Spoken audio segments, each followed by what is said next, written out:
52 দিন হলো শেখ শাহজাহানের হদিশ এখনো পর্যন্ত নেই। সন্দেশখালীর মানুষজন তারা কিন্তু রীতিমতো অশান্ত। একদিকে আশঙ্কায় ভুগছেন ফের যদি হামলা হয়, ফের যদি তাদের অত্যাচারের মুখে পড়তে হয়, অন্যদিকে দাবি জানাচ্ছেন বিচারের। আর দিনভর গতকালও উত্তপ্ত রইল দফায় দফায় সন্দেশখালীর একাধিক এলাকা। দেখুন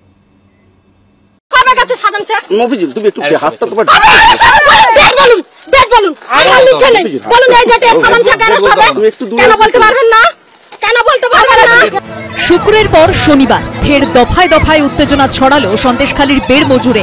বিক্ষোভরত মহিলাদের একের পর এক প্রশ্নের মুখে পড়ল পুলিশ। 24 ঘন্টা আগে ধুন্ধুমার পরিস্থিতি তৈরি হয়েছিল ঝুপখালীতে, আর এদিন উত্তেজনা ছড়ালো মাঝের পাড়ায়। পরিস্থিতি এমন পর্যায়ে পৌঁছলো পুলিশকে ঘিরে ঝাঁটা লাঠি হাতে বিক্ষোভ দেখালেন মহিলারা। শনিবার সকালে এলাকায় বিশাল বাহিনী নিয়ে রুটমার্চ করেন এডিজি দক্ষিণবঙ্গ সহ পুলিশের শীর্ষ কর্তারা। অভিযোগ জমা নেওয়ার জন্য গ্রামে বসানো হয় ক্যাম্প। পরিস্থিতি শান্ত, সম্পূর্ণ নিয়ন্ত্রণে এবং স্বাভাবিক। কিন্তু বেলা গড়াতেই সকালের ছবিটা বদলে যায়। দুপুরের দিকে উত্তেজনা ছড়ায় হালদার পাড়ায়। জমি দখলের অভিযোগ থাকা শেখ সিরাজ উদ্দিন ঘনিষ্ঠ স্থানীয় তৃণমূল নেতা বিনয় সর্দারের পরিবারের সদস্যদের ধাওয়া করেন গ্রামবাসীদের একাংশ।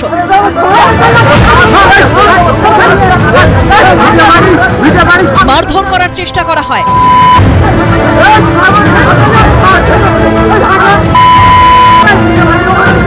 শেষে ঘটনাস্থলে এসে পরিস্থিতি নিয়ন্ত্রণ করে পুলিশ।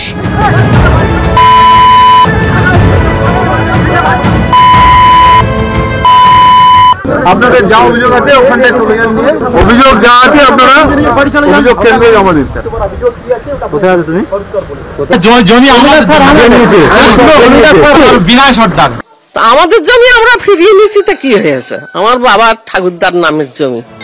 এরপরই উত্তেজনা ছড়ায় মাঝের পাড়ায়। ঝাঁটা ও লাঠি হাতে বিক্ষোভ দেখান মহিলাদের একাংশ।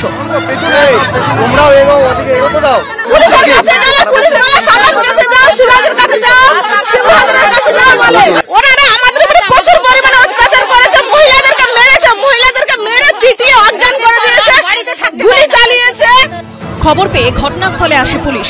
তাদের সঙ্গে কথা কাটাকাটিতে জড়িয়ে পড়েন বিক্ষোভকারী মহিলারা। বারবার বলা যে 144 ধারার মধ্যে আসবেন না। আগে পুলিশ কোথায় ছিল? কেন আগে করেননি? কেন আগে জবাব দিতে হবে। পুলিশ কেন আগে কিছু করেনি? পুলিশ কার কথা শুনে? আপনাদের অভিযোগ দিন, আপনারা নিজেরা কেন আইন ভাঙছেন? আমরা আইন ভাঙতে চাই না। আমাদের উপর ভরসা করুন। টাকা চুরি করে আপনারা বসে থাকুন, আর আমাদের পুলিশের দায়িত্বটা দিন। পুলিশের দায়িত্বটা দিন। এতদিন সাজান শেখের খুঁজে বের করতাম, সাজান শেখের ধরতে পারে না। মহিলাদের এখন চুপ করুন, এনা শাখা নিন, শাড়ি নিন, পরে ঘুমটাতে বসে থাকুন। এর মধ্যেই এদিন সন্দেশখালীতে যান রাজ্যের দুই মন্ত্রী পার্থ ভৌমিক ও সুজিত বসু। আমরা তো এসছি, তো আপনারা নিশ্চয়ই আপনাদের কথা আপনাদের বলবার অধিকার আছে, বলবেন। এই যেরকম সন্দেশখালীতে আপনারা গন্ডগোল দেখিয়েছিলেন, আজকে গন্ডগোল নেই। বেল মজুরে মমতা ব্যানার্জির দূত হিসাবে যাব, গন্ডগোল থাকবে না, কারণ মানুষ তো মমতা ব্যানার্জির সাথে। মানুষের সমস্যা সমাধানের জন্য প্রত্যেকটা মানুষের সাথে দরকারে আমরা কথা বলবো। মানুষের যদি আন্দোলন হয় আর মানুষ যদি প্রতিবাদ করে যে অন্যায় হয়েছে, আর যে ক্রিমিনাল অন্যায় করেছে, যে টিএমসির ক্যাডার অন্যায় করেছে, তাহলে তাদেরকে প্রোটেকশন দিচ্ছেন কেন? সব মিলিয়ে সন্দেশখালীর পরিস্থিতি এদিনও উত্তপ্ত রইল। পার্থপ্রতিম ঘোষ, সমীরণ পাল ও শিবাশিস মৌলিকের রিপোর্ট, এবিপি আনন্দ। মহানন্দাদি, অনেকগুলো পার্সপেক্টিভ তৈরি হয়েছে। শাসক দলের বক্তব্য, বিরোধীরা এলাকায় গিয়ে উস্কানি দিচ্ছে এবং এলাকায় যাতে তারা ঢুকতে না পারে ইতিমধ্যে 144 ধারা এবং বিভিন্নভাবে কিভাবে বাধা দেওয়া হচ্ছে আমরা দেখছি। শাসক দলের জনপ্রতিনিধিরা তাদের কিন্তু ফ্রি হ্যান্ড রয়েছে, তারা এলাকায় যাচ্ছেন এবং কোথাও কনফিডেন্স বিল্ড আপ করার চেষ্টা করছেন। সরকারের ওপরে ভরসা রাখুন, যা হয়েছে ভবিষ্যতে আর হবে না, আমরা আছি, ব্যবস্থা নেব।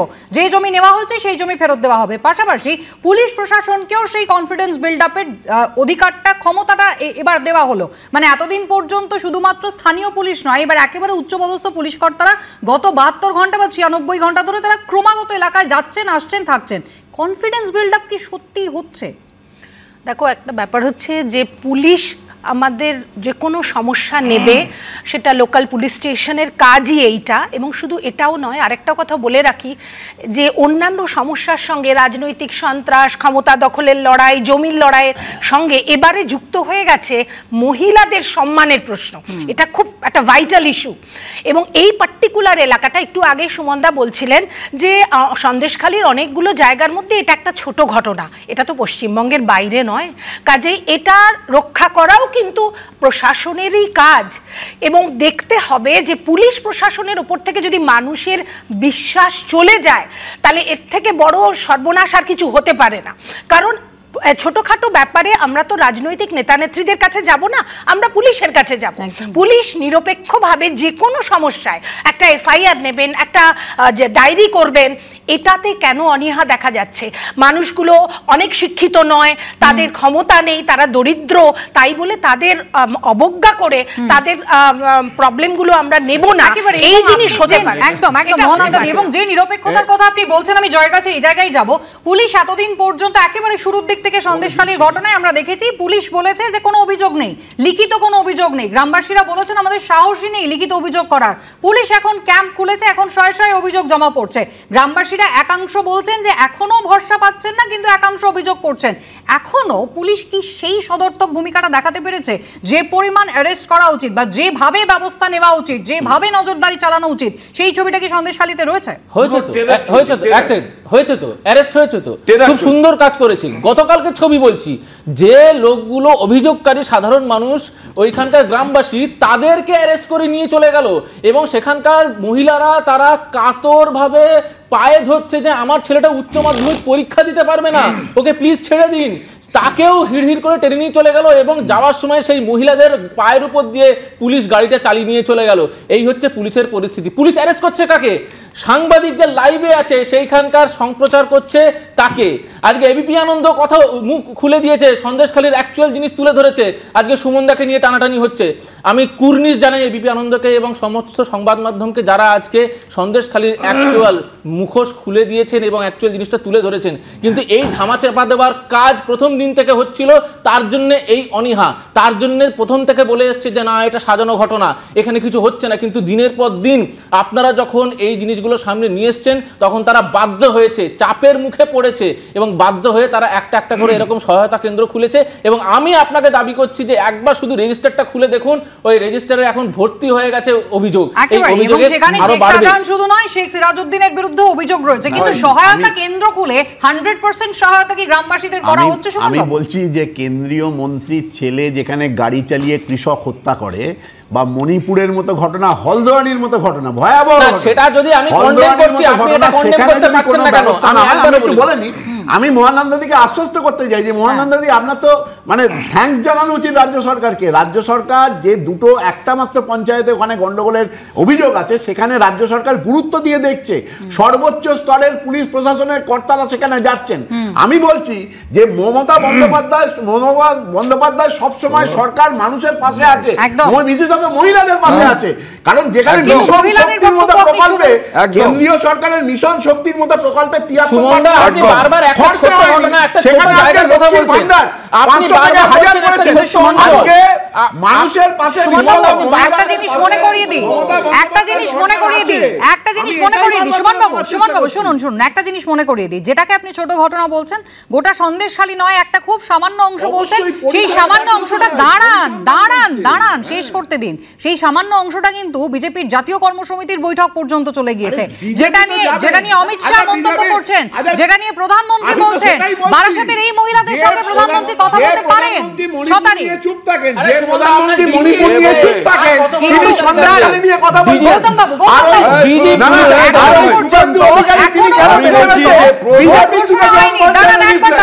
দাঁড়ান। এখনো পর্যন্ত সুমন বাবু বলেছেন কেন্দ্রীয় বাহিনী এখনো পর্যন্ত ভোট ঘোষণা হয়নি, তার আগেই কিন্তু কেন্দ্রীয় বাহিনী ডিপ্লয়ের বন্দোবস্ত হচ্ছে। সব থেকে বেশি কেন্দ্রীয় বাহিনী এই রাজ্যে মোতায়েন করা হবে, জাতীয় নির্বাচন কমিশন এমনটা সুপারিশ করেছে। এবং সেটা কি কারণে হতে পারে? এ রাজ্যের আইন শৃঙ্খলা পরিস্থিতির কথা ভেবেই কি এমন সিদ্ধান্ত, নাকি এটাও রাজনৈতিক উদ্দেশ্য প্রণোদিত? গৌতম বাবু, কেন্দ্রীয় বাহিনী ম্যাক্সিমাম আসছে, এটা যথেষ্ট গুরুত্ব আছে এটা আসার পেছনে, যথেষ্ট কারণও আছে। কারণটা কি? মানে এটা তো জম্মু কাশ্মীরেও এত কেন্দ্র বাহিনী পাঠানো হচ্ছে না। পশ্চিমবঙ্গে যেভাবে সরকার চলছে এবং যে দৃষ্টিভঙ্গি নিয়ে সরকার চলছে, এই সরকার সমাজ বিরোধীদের প্রোটেক্ট করছে, যারা অন্যায় করছে তাদের প্রোটেক্ট করছে, যারা ধর্ষণ করছে তাদের প্রোটেক্ট করছে, যারা প্রত্যেকদিন ল অ্যান্ড অর্ডার ডিস্টার্ব করছে তাকে প্রোটেক্ট করছে। আর দ্বিতীয় বিষয় হচ্ছে এই কেন্দ্রীয় বাহিনী কত এলো এটা সবচেয়ে বড় কথা নয়, বড় কথা হচ্ছে কেন্দ্রীয় বাহিনীকে প্রপারলি ডিপ্লয়মেন্ট করা হলো কিনা, প্রপার জায়গায় পাঠানো হলো কিনা। সেটা তো দেখবে এসপিরা, সেটা তো দেখবেন ওই একেবারে তলায় যারা আছেন আইসিরা, ওসিরা, তারা সেই ডিপ্লয়মেন্টটা প্রপার করবেন কিনা, সেটাই তো সব থেকে বেশি গুরুত্বপূর্ণ বিষয়। আর দুটো বিষয় আমি আপনাদেরকে দৃষ্টিগোচর করতে চাই, দৃষ্টিতে আনতে চাই। একটা হচ্ছে আপনাদের মনে আছে যে মাননীয় মুখ্যমন্ত্রী 21শে ফেব্রুয়ারি একটা ডেডলাইন দিয়েছিলেন ওই 100 দিনের কাজের টাকা ফেরানো, সেটা ফার্স্ট মার্চ করা হয়েছে। এখন আমি পার্সোনালি আমি সেদিনও বলেছিলাম যে এটা আমরা এই উদ্যোগ যে গভর্নমেন্টের যে উদ্যোগ, এই উদ্যোগটাকে যেমন আমরা মনে করি উদ্যোগটা সরকার তেমনি উদ্যোগটা কবে বাস্তবায়িত হবে এইটা আমরা জানতে চাই। আর দ্বিতীয় কথা এইটা বলে শেষ করতে চাই, দ্বিতীয় কথা এইটা বলে বলছি তুমি তো অনেক বলছো, দ্বিতীয় কথা এইটা বলে মানুষ কিন্তু সেই কেন্দ্রীয় বাহিনীর এই তত্ত্বাবধানে যে ভোট হয় সেই ভোটে কিন্তু সিপিএম শূন্য এটা মনে রাখবো। মানে মানুষের সঙ্গে যোগাযোগ রাখাটা গুরুত্বপূর্ণ। কিন্তু সুমন বাবু আমার প্রশ্নটা খুব পরিষ্কার এবং ছোট, একবার থামাই, প্রশ্নটা শুনুন। আমার প্রশ্নটা খুব সংক্ষিপ্ত, সেটা হচ্ছে যে এই যে 920 কোম্পানি বাহিনী পাঠানোর যে সিদ্ধান্ত, যে সুপারিশ জাতীয় নির্বাচন কমিশন করছে, যে বিবেচনাটা তারা করছে, তার কারণটা কি? তার কারণ রাজনৈতিক। আমি তো বললাম এটা উদ্দেশ্য তো 1000 কোম্পানির বেশি আসছিল। আর গত পঞ্চায়েত নির্বাচনে যে 55 জন, এই 70 শেষ হওয়া পঞ্চায়েত নির্বাচনে যে 55 জনের মৃত্যু হয়েছিল, যার মধ্যে শাসক দল দাবি করে সবথেকে বেশি নাকি তাদের কর্মসমর্থন, সবথেকে বেশি মৃত্যু হয়েছে তৃণমূল কংগ্রেস। তার যে ভোট শতাংশ ক্রমশ বাড়িয়েছে, রাষ্ট্রে কি ভোটটা হয়, ভোটটা হতে দাও, মানুষের সাংবিধানিক যে অধিকার থেকে প্রয়োগ করতে দাও, ওসব বলে লাভ আছে না, ভোট হয় না, এখানে কোনো ভোট হয় না, তোমরা ভোট করতে দাও না, আরে তোমরা ভোট আমি জয়ের কাছে এই জায়গায় যাই, ভোট শতাংশের সঙ্গে আইন শৃঙ্খলার কি সম্পর্ক? 920 কোম্পানি বাহিনী আজকে কেন মোতায়েন করা হচ্ছে? এই যে অতি সম্প্রতি গতবার পঞ্চায়েত নির্বাচন শেষ হলো, শাসক দল তো দাবি করলো যে 55 জনের মৃত্যু হয়েছে তার মধ্যে বেশিরভাগটাই তাদের কর্মী সমর্থক। না, প্রথম বিষয় হচ্ছে এই পঞ্চায়েত নির্বাচনের 24 ঘন্টা ঘোষণার 24 ঘন্টার মধ্যে আমরা দেখেছি একটা মৃত্যু হয়েছে এবং সেই মৃত্যুর টোটাল নির্বাচন অবধি আমরা দেখলাম অনবরত চললো।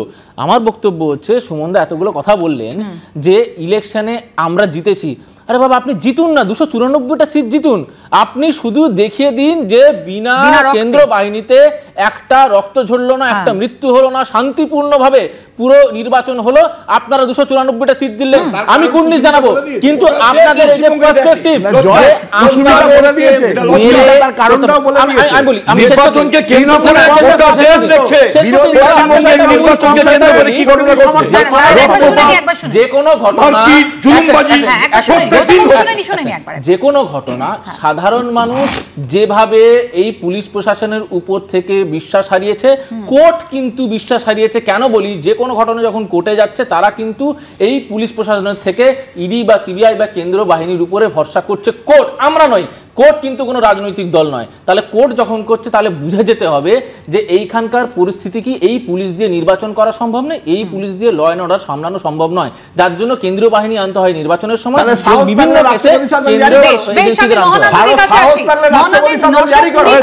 কেন্দ্র বাহিনীর সিদ্ধান্ত নেওয়া হচ্ছে। কিন্তু এখানে আমার একটা প্রশ্ন আছে, আমরা গত কয়েকটা নির্বাচনেও দেখেছি, পঞ্চায়েতের ক্ষেত্রেও আমরা যেটা দেখলাম যে বাহিনীকে এমন সময় আনা হলো যে বাহিনী জায়গা মতো পৌঁছতে পারলো না, বাহিনী জায়গা মতো অ্যাক্টিভ হতে পারলো না।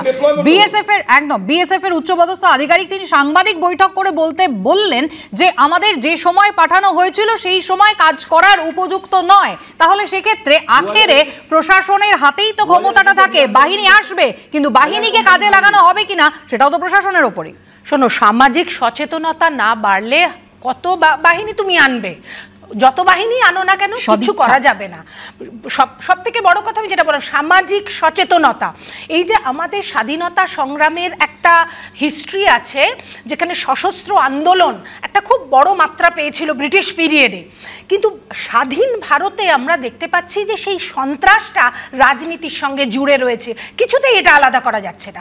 বিহার ইউপি থেকেও আমরা দেখতে পাচ্ছি পশ্চিমবঙ্গ রাজনৈতিক সন্ত্রাসের শীর্ষে। একটা ছোট কথা বলি, তার কারণটা কিন্তু অন্য। আমি যেটা বললাম রুট কজটা আমরা তো আলোচনা করি না, আমরা শুধু অন্যগুলো জিনিস নিয়ে চেঁচামেচি করি। রুট কজ কিন্তু হয়ে যাচ্ছে যে রাজনীতিটা যদি এই অর্থ রোজগারের উপায় ক্ষমতা রোজগারের ক্ষমতা দখলের লড়াইয়ে পরিণত হয়, তাহলে কোনোদিন রাজনৈতিক সন্ত্রাস যাবে না। এবং এটার জন্য সচেতনতা, নাগরিকবাসীর সচেতনতা, সাধারণ মানুষের সচেতনতা, রাজনৈতিক সদিচ্ছা। আর একটা ছোট্ট কথা বলবো, যেটা সদিচ্ছা মানুষকে, এবং যেটা হচ্ছে যে এখানে দেখো এই সন্ত্রাসে কিন্তু বিরোধী শুধু মারা যাচ্ছে তা না, শাসক দল মারা যাচ্ছে। তার মানে কি দলীয়, এক মিনিট সমাধান, দলীয় রাজনীতি অর্থাৎ আমি বললাম ক্ষমতা দখল, অর্থাৎ আমার হাতে ক্ষমতা থাকলে শিকার হয়ে যাচ্ছে শাসক দলের ক্ষমতাটা দখল করতে। আমি বলছি যে আপনি সামাজিক এবং সাম্প্রদায়িক হিংসার ব্যাপারটাকেও গুরুত্ব দিন। আপনি আজকে ইউপির উদাহরণ দিচ্ছেন, ইউপিতে সামাজিক হিংসাটা কোন লেভেলে, সাম্প্রদায়িক হিংসাটা কোন লেভেলে। আপনি বিধানসভার উদাহরণটা দিন, বিধানসভা নির্বাচনের উদাহরণটা আপনি একবার দিন। আমি একটা মানুষ আহত হয়েছে ইউপিতে লাস্ট বিধানসভা নির্বাচনে আপনি হাতরাস কেন্দ্রে পার্টি হয় যে সেখানে ভ্রমণে যাবে, সেটা কি করে আমাদের রাজ্যে উদাহরণ হতে পারে? তাহলে শান্তি নিয়ে যে মানে সংজ্ঞা আপনারা দিচ্ছেন, তার তুলনামূলকভাবে বেশি, এবং এর যে রাজনৈতিক সংঘর্ষের যে ট্র্যাডিশনটা এটাও দীর্ঘস্থায়ী। কিন্তু এটা দীর্ঘস্থায়ী থেকে কি এবার সেটা চিরস্থায়ী হওয়ার পথে? সামাজিক এবং সাম্প্রদায়িক হিংসা কেন্দ্র করে আপনি এটা বলুন, এখানে সামাজিক এবং সাম্প্রদায়িক হিংসা কম, এটা একটা গুরুত্বপূর্ণ ঘটনা। এখানে বারবার সাম্প্রদায়িক হিংসা বাড়ানোর চেষ্টা হচ্ছে, সেটা কিন্তু সেটা প্রশংসাযোগ্য, একদম একদম একদম গৌতম বাবু। কিন্তু অতি সম্প্রতি আমরা 5 রাজ্যের বিধানসভা নির্বাচন দেখেছি, একটাও রক্তপাতের ঘটনা কি ঘটেছে? নির্বাচনের ফলাফল যাই হোক না কেন, পশ্চিমবঙ্গে একটা শান্তিপূর্ণ নির্বাচন কেন মানুষজন আশা করতে পারেন না? গোটা দেশ দেখে লজ্জা হয় পশ্চিমবঙ্গের নির্বাচনের ঘটনায়। গোটা দেশের বিভিন্ন দিক থেকে আমরা আগে বিহারকে তুলনা করতাম, উত্তরপ্রদেশকে তুলনা করতাম, সেই সমস্ত জায়গায় যা ঘটনা নির্বাচনকে কেন্দ্র করে ঘটতো আমরা দেখতাম এবং অবাক হতাম। আমরা আজকে দেখছি কথা বলবো তো ভাই, কথা বলবো তো, বলো তুই বল, বলো তুই বল, বলো তুই বল, হ্যাঁ বলুন না, বলুন না তুই বল, বলুন। গৌতম বাবু, বিষয় হচ্ছে সেটা হচ্ছে গোটা দেশ লজ্জিত হয় পশ্চিমবঙ্গের নির্বাচনকে দেখলে। ম্যাক্সিমাম মৃত্যু, ম্যাক্সিমাম রক্তপাত, জুলুমবাজি, লোককে ভোট দিতে না দেওয়া এবং জোর করে বন্দুক দেখিয়ে, অস্ত্র দেখিয়ে 1.5 কিলোমিটার 2 কিলোমিটারকে ব্যারিকেড করে লোকের যাতে ভোট দিতে না যেতে পারে তার ব্যবস্থা তৈরি করেছে এরা। নতুন করে একটা সন্ত্রাসের পরিবেশ, যে পরিবেশ গোটা দেশ জুড়ে পশ্চিমবঙ্গ এ ব্যাপারে অসাধারণ। এই জায়গায় সুমনবাবু আমি যেটা জানতে চাইবো যে এই যে 920 কোম্পানি বাহিনী আসছে তাদেরকে যথোপযুক্তভাবে ব্যবহার করা হবে এই লোকসভা নির্বাচনে, এই প্রতিশ্রুতি কি এই সরকার এই প্রশাসন দিতে পারবে? আমি তো বলছি আপনারা উদাহরণ দিন না, 2021-এর বিধানসভা নির্বাচন কারা পরিচালনা করেছে? কেন্দ্রীয় নির্বাচন কমিশন বসিয়ে রাখা হয়েছে। রাজ্য আরে কেন্দ্রীয় নির্বাচন কমিশন পরিচালনা করেছে, বলুন হাজারদুয়ারি বেড়াতে গিয়ে 2021-এ নয়, হাজারদুয়ারির ঘটনা 2021-এ নয়। আমার কথা হচ্ছে যে যখন আপনি কেন্দ্রীয় নির্বাচন কমিশনের আন্ডারে যখন নির্বাচন হচ্ছে তখন পুরো দায়িত্বটা কেন্দ্রীয় নির্বাচন কমিশনের। ফলে 2021-এ যখনই নির্বাচন যেমন কংগ্রেস বিপুলভাবে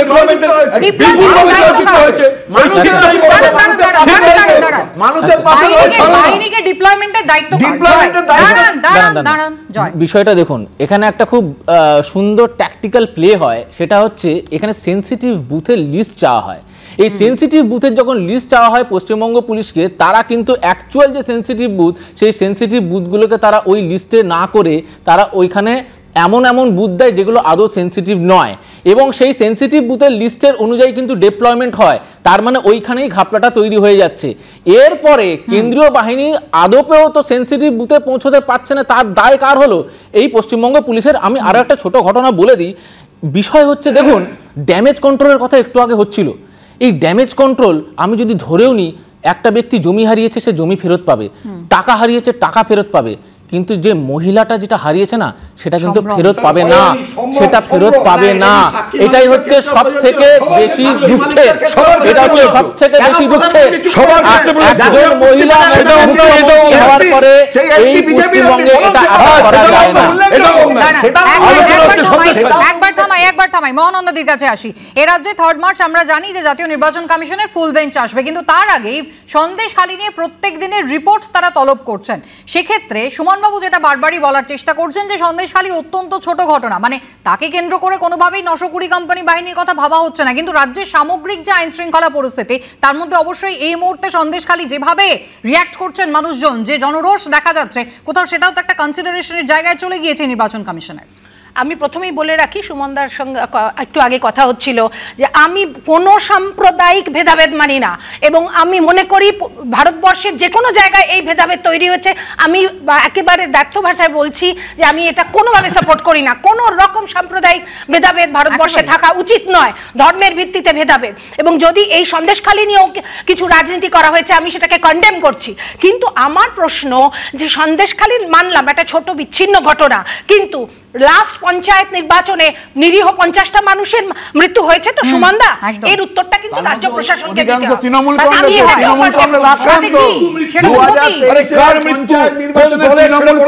কর্মী সমর্থক বেশি মারা গেছে, রেসপন্সিবিলিটি তো বিরোধীদের রয়েছে। হ্যাঁ, বিরোধীদের রয়েছে, এই জায়গাতে বিরোধীদের শাসক দলের কর্মী সমর্থক মারা গেলেন, তার দায়িত্ব আপনি বলছেন বিরোধী দলের, কিন্তু সেখানে আইন শৃঙ্খলা রিস্টোরেশনের জন্য রাজ্য সরকার কি ব্যবস্থা করলো সেই প্রশ্নের উত্তরটা কে দেবে? অবশ্যই আমি বলছি যে একটা ভুল ইনফরমেশন আসছে, সেটা হচ্ছে না, আমি বলছি আমি তো সেটাই বলছি যে রেসপন্সিবিলিটি যখন নিতে হবে শুধু রাজ্য সরকার বা মানে শাসক দল নয়, বিরোধী দলে নিতে হবে। ফলে রাজ্য সরকার যারা চালাচ্ছে, যে রাজনৈতিক দল, তাদের কর্মী সমর্থক যদি আক্রান্ত হয়, তাদের মৃত্যু ঘটে, সেটাও দুর্ভাগ্য। আর যখন শাসক দলে গোষ্ঠীদ্বন্দ্বের অভিযোগ ওঠে, তখন গোষ্ঠীদ্বন্দ্ব, আর বিরোধীরা মারা গেলে সেক্ষেত্রে শাসক দলের দিকে শাসক দলের গোষ্ঠীদ্বন্দ্ব। আপনি কি ভুলে যাচ্ছেন? আপনি ভুলে যাচ্ছেন আমাদের অনুষ্ঠানে এসে তৃণমূল কংগ্রেসের একজন যার বাবা নিহত হয়েছিলেন, তার কন্যা এখানে দাঁড়িয়ে বলেছিলেন গোষ্ঠীদ্বন্দ্বের শিকার হচ্ছেন তিনি। সব দলে আছে, আমি বলিনি তৃণমূল কংগ্রেসের নেই, আপনি বিরোধী দলে আছেন, সব দলটা জাতীয় নির্বাচন কমিশন ইতিমধ্যেই গোটা পরিস্থিতির উপর নজর রাখছে। সামনেই হয়তো নির্বাচন ঘোষণা হবে, তবে তার আগে যে সাধারণ নিয়ম কানুনগুলো তাদের থাকে, যেমন ইতিমধ্যেই বলা হয়েছে যে রাজ্যের আইন শৃঙ্খলা পরিস্থিতি যাতে কোনোভাবে বিঘ্নিত না হয়, এবং নাকা তল্লাশি করা, এবং যাদের বিরুদ্ধে জামিন অযোগ্য ধারায় মামলা রয়েছে ব্যবস্থা নেওয়া। সেক্ষেত্রে এই সন্দেশখালীর ঘটনা যদি আমরা মাথায় রাখি, পুলিশ কি ব্যবস্থা নেবে?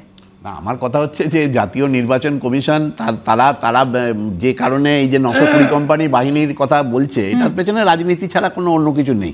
আমরা তো 2019-এ এটাও দেখেছি যে পুলওয়ামার যে ঘটনা ঘটেছিল, সেই সময় সত্যপাল মালিক, তিনি জম্মু কাশ্মীরের রাজ্যপাল ছিলেন, তিনি অভিযোগ করেছিলেন যে শুধুমাত্র একটা পলিটিক্যাল কারণে এই যে এদেরকে স্থলপথে নিয়ে আসা হয়েছিল, তার বিরুদ্ধে এখন ইডি সিবিআই লেগে গেছে পেছনে। কারণ তিনি সত্যি কথাটা বলে দিয়েছেন যে তাদেরকে ফ্লাইটে নিয়ে যাওয়ার কথা যেটা, বা হেলিকপ্টারে নিয়ে যাওয়ার এটা দায়িত্বটা সেইটা না নিয়ে তাদেরকে স্থলপথে নিয়ে যাওয়া হয়েছিল, এবং সেই 48 জন জওয়ানের মৃত্যু হয়েছিল। নাকা তল্লাশি করলে কি শেখ শাহজাহানের হদিশ পাওয়া যাবে বলে আপনার মনে হয়? নিয়ে রাজনীতি একদম দয়া করে করবেন না। জয়, এখানে নাকা তল্লাশি করলে কি মনে হয় সত্যি শেখ শাহজাহানের হদিশ পাওয়া যাবে? রাজ্য পুলিশ করবে? দেখুন, রাজ্য পুলিশের যেখানে মানে রাজ্য পুলিশ ঘিরে রেখেছে, তাকে শেল্টার দিয়েছে শেখ শাহজাহানকে, সেখানে আপনি কি করে আশা করছেন যে সেই রাজ্য পুলিশ গিয়ে শেখ শাহজাহানকে বের করবে? এবার বলি, যে নির্বাচনের কথা হচ্ছে না, এই নির্বাচনের একটা বড় অংশের অর্থ শেখ শাহজাহান ওইখান থেকে তুলে দিত। আজকে যদি সেই ওইটা বন্ধ হয়ে যায়, তারা ইলেকশন লড়াবে কি করে? তো এইসব ঘটনাগুলোকে মাথায় রেখেই পুরোপুরি মুখ্যমন্ত্রী তারা বলেছেন যে তুমি কিন্তু ওইখান থেকে শোনো না একটা কথা, সেটা হচ্ছে যে প্রশ্নটা উনি করলেন, শেখ শাহজাহানকে কি পাওয়া যাবে? শেখ শাহজাহান অধরাই থাকবে। তার কারণ, যে রাজ্যের সরকার এবং পুলিশ সমাজ বিরোধীদের প্রোটেক্ট করে, তাদের খুঁজে পাওয়া তো সোজা না, এক। আর দ্বিতীয় কথা হচ্ছে, যত কোম্পানি আসুক না কেন, অরাজকতা সন্ত্রাস যেভাবে চলেছে, যত কোম্পানি আসুক না কেন, স্টেট গভর্নমেন্ট এবং অ্যাডমিনিস্ট্রেশন যদি ডিপ্লয়মেন্ট না করে ওই কথাটা ফোর্সকে, তাহলে নির্বাচন অবাধ হবে না।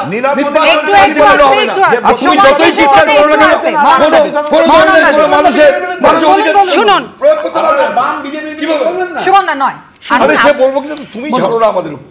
শুনুন, আপনার বাড়ি চুরি হলে আপনি নিশ্চয়ই বলেন না যে পাশের বাড়িও চুরি হয়েছিল, কাজে আমি চুপ করে থাকবো, এটা কোনো লজিক নয়। কাজে এটাই চাইবো যে মাননীয় মুখ্যমন্ত্রী যিনি সুশাসনের আশ্বাস দিয়ে থাকেন, তিনি এটাকে বিচ্ছিন্ন ঘটনা বলবেন না, এটাকে ব্যবস্থা নেবেন এবং পুলিশ প্রশাসন তাকে একেবারে ক্ষমতা দিন। একসঙ্গে দুটো বাড়িতেই চুরি হয়েছিল বলুন, দুটো বাড়িতেই চুরি, কিন্তু সেখানে সন্দেশখালীর দিকে আমাদের নজর থাকবে। আপাতত সকলকে ধন্যবাদ। বিরতির পর অন্যান্য খবর নিয়ে ফিরবো আনন্দ সকালের সঙ্গে।